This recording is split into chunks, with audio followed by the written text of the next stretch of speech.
नमस्कार, मैं स्वतंत्र कुमार और आप सभी का स्वागत करता हूं आपके अपने चैनल शॉर्ट हैंड टीम पर। तो दोस्तों, आज की इस वीडियो में दैनिक जागरण के संपादकीय से 459 शब्दों के डिक्टेशन को हम लोग लेने वाले हैं। इसे हम 3 अलग अलग स्पीड में लेंगे। पहली बार में 70 की स्पीड में, दूसरी बार में 80 की स्पीड में, तो तीसरी और आखिरी बार में इसी डिक्टेशन को हम लोग 90 की स्पीड में लेने वाले हैं। अगर आपको इस डिक्टेशन की PDF की ज़रूरत है तो आप हमारे टेलीग्राम ग्रुप को ज्वाइन कर सकते हैं। ग्रुप का लिंक इसी वीडियो के ठीक नीचे डिस्क्रिप्शन बॉक्स में आपको मिल जाएगा। तो 70 की स्पीड में आपका डिक्टेशन स्टार्ट होगा।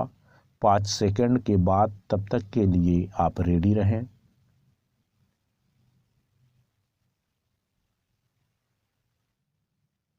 स्टार्ट। इस पर आश्चर्य नहीं कि सुप्रीम कोर्ट ने उत्तराखंड के हल्द्वानी में रेलवे की जमीन पर अतिक्रमण हटाने के प्रस्तावित अभियान पर अंतरिम रोक लगा दी। इसका एक प्रमुख आधार शायद यह रहा कि उत्तराखंड हाई कोर्ट ने 1 सप्ताह की नोटिस पर ही अतिक्रमण हटाने के निर्देश दिए थे, जो हजारों लोग वर्षों से अतिक्रमण वाली जगह पर रह रहे थे। उन्हें वहां से हटने के लिए पर्याप्त समय मिलना ही चाहिए। इसलिए और भी कि एक तो उनकी संख्या अच्छी खासी है और दूसरे उस जमीन पर स्कूल और अस्पताल भी हैं। यह अच्छा हुआ कि सुप्रीम कोर्ट ने इस मामले में मानवीय पक्ष पर ध्यान दिया, लेकिन देखना यह है कि वह व्यापक सुनवाई के बाद अंततः किस नतीजे पर पहुंचता है।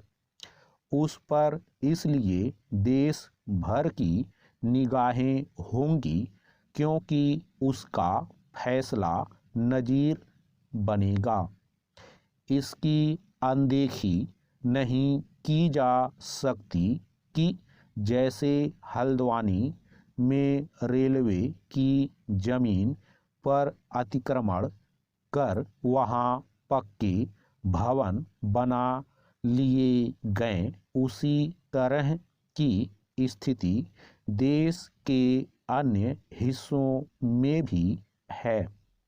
शायद ही कोई राज्य ऐसा हो जहां शहरी अथवा ग्रामीण क्षेत्र में रेलवे की जमीनों पर अतिक्रमण न किया गया हो। अतिक्रमण केवल रेलवे ही नहीं, अन्य सरकारी विभागों की जमीन पर भी है। चूँकि अतिक्रमण की वर्षों तक अनदेखी की जाती है, इसलिए वहाँ निर्माण कार्यों के साथ बसाहट भी जारी रहती है और फिर एक समय यह स्थिति आती है कि वहाँ से लोगों को हटाना एक मानवीय समस्या बन जाता है। हल्द्वानी में ऐसा ही हुआ।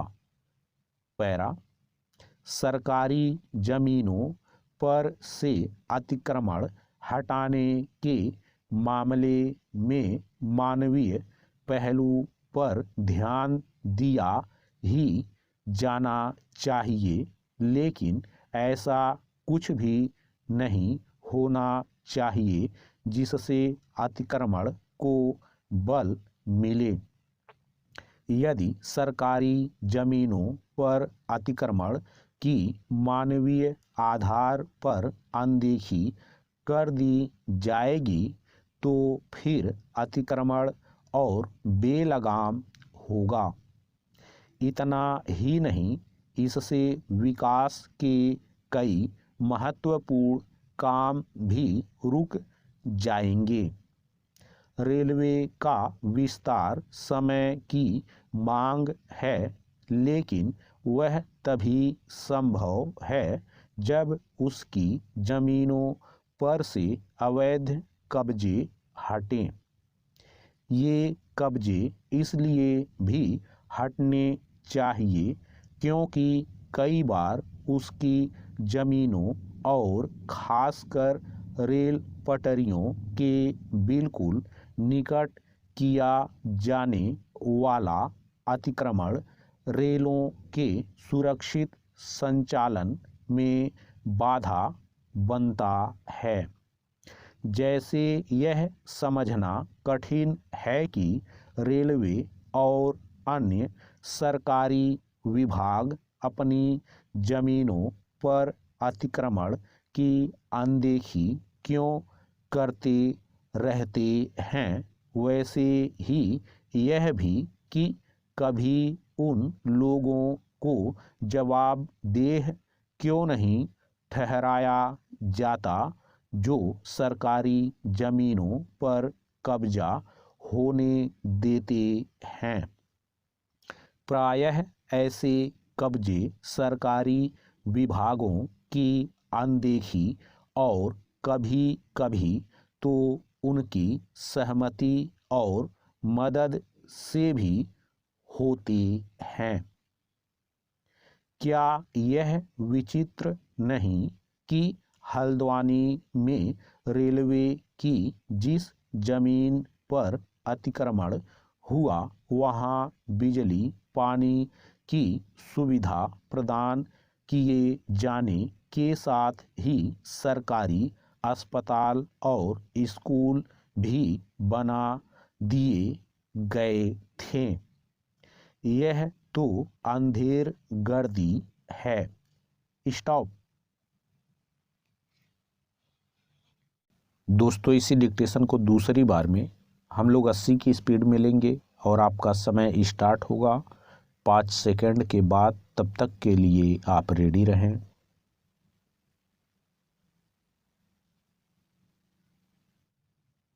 स्टार्ट। इस पर आश्चर्य नहीं कि सुप्रीम कोर्ट ने उत्तराखंड के हल्द्वानी में रेलवे की जमीन पर अतिक्रमण हटाने के प्रस्तावित अभियान पर अंतरिम रोक लगा दी। इसका एक प्रमुख आधार शायद यह रहा कि उत्तराखंड हाई कोर्ट ने 1 सप्ताह की नोटिस पर ही अतिक्रमण हटाने के निर्देश दिए थे, जो हजारों लोग वर्षों से अतिक्रमण वाली जगह पर रह रहे थे, उन्हें वहां से हटने के लिए पर्याप्त समय मिलना ही चाहिए। इसलिए और भी कि एक तो उनकी संख्या अच्छी खासी है और दूसरे उस जमीन पर स्कूल और अस्पताल भी हैं। यह अच्छा हुआ कि सुप्रीम कोर्ट ने इस मामले में मानवीय पक्ष पर ध्यान दिया, लेकिन देखना यह है कि वह व्यापक सुनवाई के बाद अंततः किस नतीजे पर पहुंचता है, उस पर इसलिए देश भर की निगाहें होंगी क्योंकि उसका फैसला नज़ीर बनेगा। इसकी अनदेखी नहीं की जा सकती कि जैसे हल्द्वानी में रेलवे की जमीन पर अतिक्रमण कर वहां पक्के भवन बना लिए गए, उसी तरह की स्थिति देश के अन्य हिस्सों में भी है। शायद ही कोई राज्य ऐसा हो जहां शहरी अथवा ग्रामीण क्षेत्र में रेलवे की जमीनों पर अतिक्रमण न किया गया हो। अतिक्रमण केवल रेलवे ही नहीं, अन्य सरकारी विभागों की जमीन पर भी है।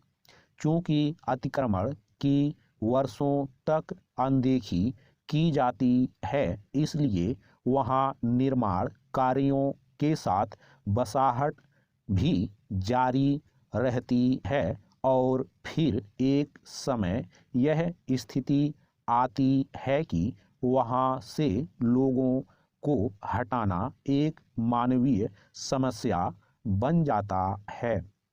हल्द्वानी में ऐसा ही हुआ। पैरा सरकारी जमीनों पर से अतिक्रमण हटाने के मामले में मानवीय पहलू पर ध्यान दिया ही जाना चाहिए, लेकिन ऐसा कुछ भी नहीं होना चाहिए जिससे अतिक्रमण को बल मिले। यदि सरकारी जमीनों पर अतिक्रमण की मानवीय आधार पर अनदेखी कर दी जाएगी तो फिर अतिक्रमण और बेलगाम होगा। इतना ही नहीं, इससे विकास के कई महत्वपूर्ण काम भी रुक जाएंगे। रेलवे का विस्तार समय की मांग है, लेकिन वह तभी संभव है जब उसकी जमीनों पर से अवैध कब्जे हटें। ये कब्जे इसलिए भी हटने चाहिए क्योंकि कई बार उसकी जमीनों और खासकर रेल पटरियों के बिल्कुल निकट किया जाने वाला अतिक्रमण रेलों के सुरक्षित संचालन में बाधा बनता है।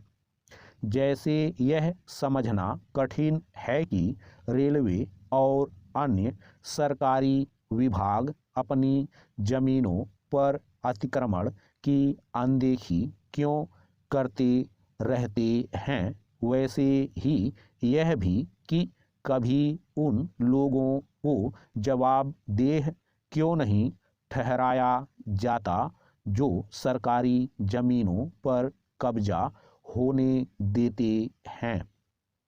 प्रायः ऐसे कब्जे सरकारी विभागों की अनदेखी और कभी-कभी तो उनकी सहमति और मदद से भी होते हैं। क्या यह विचित्र नहीं कि हल्द्वानी में रेलवे की जिस जमीन पर अतिक्रमण हुआ वहां बिजली पानी की सुविधा प्रदान किए जाने के साथ ही सरकारी अस्पताल और स्कूल भी बना दिए गए थे। यह तो अंधेरगर्दी है। स्टॉप। दोस्तों, इसी डिक्टेशन को तीसरी और आखिरी बार में हम लोग 90 की स्पीड में लेंगे और आपका समय स्टार्ट होगा 5 सेकंड के बाद। तब तक के लिए आप रेडी रहें।